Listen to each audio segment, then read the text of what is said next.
अतीक अशरफ हत्याकांड पर लगातार पुलिस की जांच पर सवाल खड़े हो रहे हैं और जो पुलिस का बयान है वही मीडिया भी छापने पर और दिखाने पर लगा हुआ है, जो कि संघीय मीडिया ने किस तरीके से इस हत्या को अंजाम दिलाया, जांच इस पहलू की भी होनी चाहिए।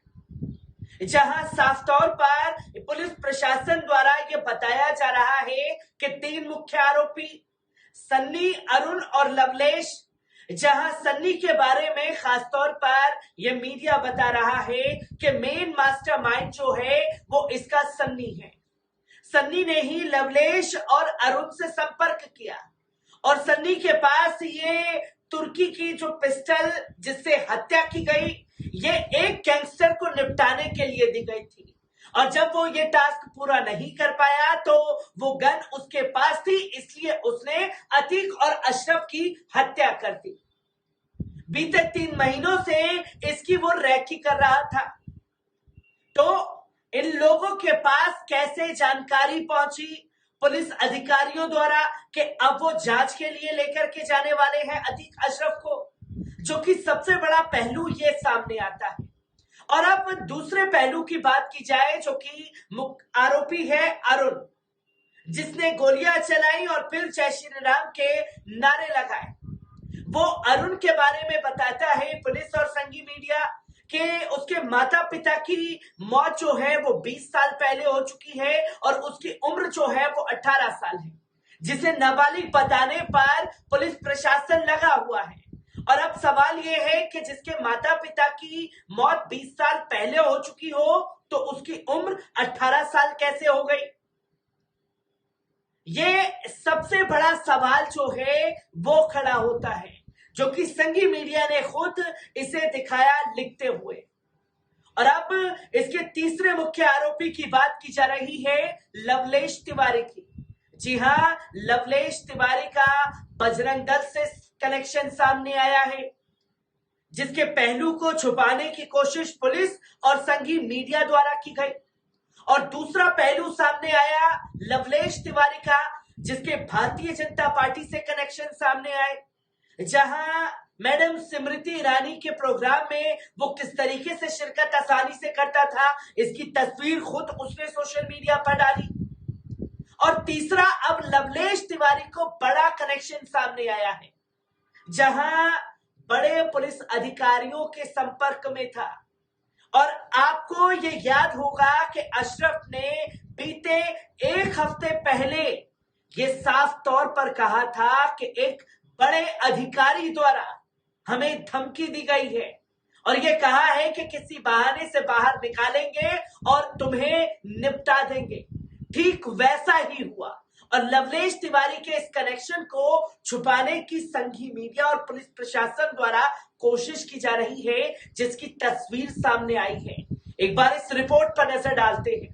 दोस्तों, 15 अप्रैल की रात का अतीक अहमद और उनके छोटे भाई अशरफ अहमद की हत्या प्रयागराज में उस वक्त कर दी गई थी जिस वक्त पुलिस उन्हें मेडिकल जांच करवाने के लिए अस्पताल लेकर आई थी।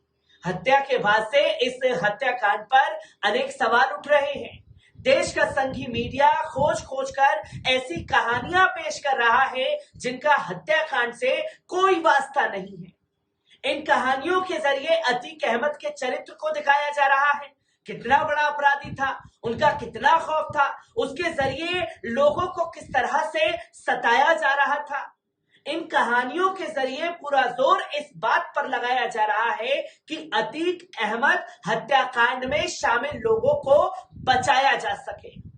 हत्या किसने करवाई उसकी बात ना की जाए। उमेश पाल की हत्या के बाद अतीक अहमद का नाम उस हत्या को करवाने वालों के साथ शामिल किया गया, जिसके बाद उन्हें व उनके भाई को उत्तर प्रदेश पुलिस ने पूछताछ के लिए अदालत से रिमांड पर लिया हुआ था।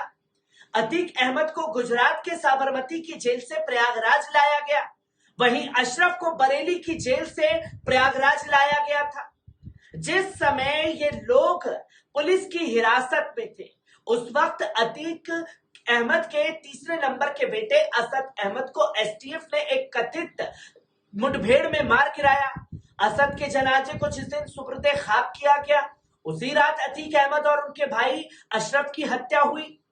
पुलिस की हिरासत में 3 लोगों ने फिल्मी स्टाइल में यह हत्या की। उमेश पाल की हत्या के बाद अतीक अहमद का नाम उस हत्या में सामने आने पर उत्तर प्रदेश के मुख्यमंत्री ने साफ तौर पर विधानसभा में एक बयान दिया था, जिसमें उन्होंने अपराधियों को मिट्टी में मिलाने की बात कही थी। यही वो बयान था जिसका अतीक अहमद और अशरफ की हत्या करवाने वालों के काम आया है। हत्याकांड के पीछे जो लोग शामिल हैं, उन्होंने मिट्टी में मिलाने वाले बयान का फायदा उठाने के लिए हत्या का पूरा प्लान तैयार कर डाला।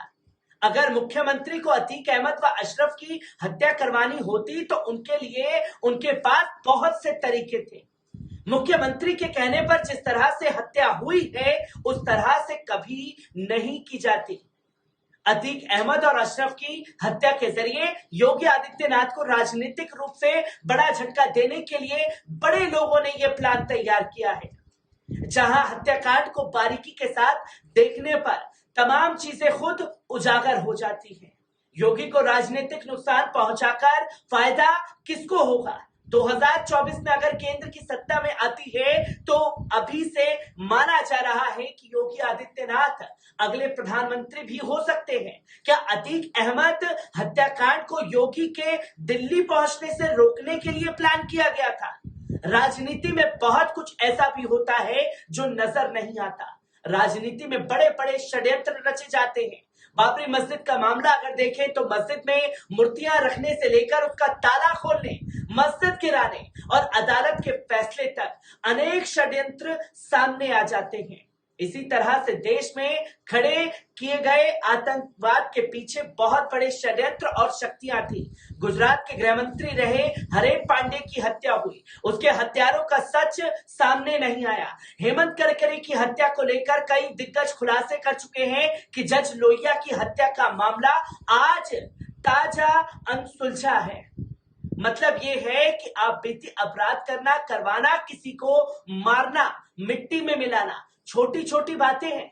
अतीक अहमद हत्याकांड योगी की राजनीतिक पोजीशन को मिट्टी में मिलाने के लिए कुछ बड़े लोगों द्वारा प्लान किया प्रतीत होता है। यहां बता दें कि जो जानकारियां निकलकर सामने आ रही हैं, वो हैरान करने वाली हैं। हत्याकांड के वक्त 3 शूटर ने हमला किया। उनको कवर देने के लिए शूटर की दूसरी टीम भी मौके पर मौजूद थी। अगर अतीक अहमद की तरफ से किसी तरह का बचाव या हमला किया जाता तो दूसरी टीम एक्शन में आ जाती। गिरफ्तार करने के बाद तीनों शूटर को एक ही जगह पर रखा गया था। अदालत में पेश करने के बाद तीनों को प्रयागराज की एक ही जेल में भेजा गया था। अब अगर शूटर को अपने बयान आदि पर किसी तरह की तैयारियां करना रही होगी तो इन्हें परेशानी नहीं हुई होगी। जबकि अगर 2 लोगों को किसी भी बड़ी वारदात में गिरफ्तार किया जाता है तो उनसे अलग रखकर पड़ताल की जाती है। साथ ही उन्हें अलग अलग जिलों की जेलों में भेजा जाता है ताकि वो आपस में संपर्क ना करें। मगर अतीक अहमद हत्याकांड में शामिल शूटर्स के साथ ऐसा नहीं किया गया। एक बड़ी जानकारी मीडिया रिपोर्ट से और मिल रही है कि हत्याकांड में शामिल लवलेश तिवारी नामक शूटर पुलिस के एक बड़े अधिकारी का मुखबिर है।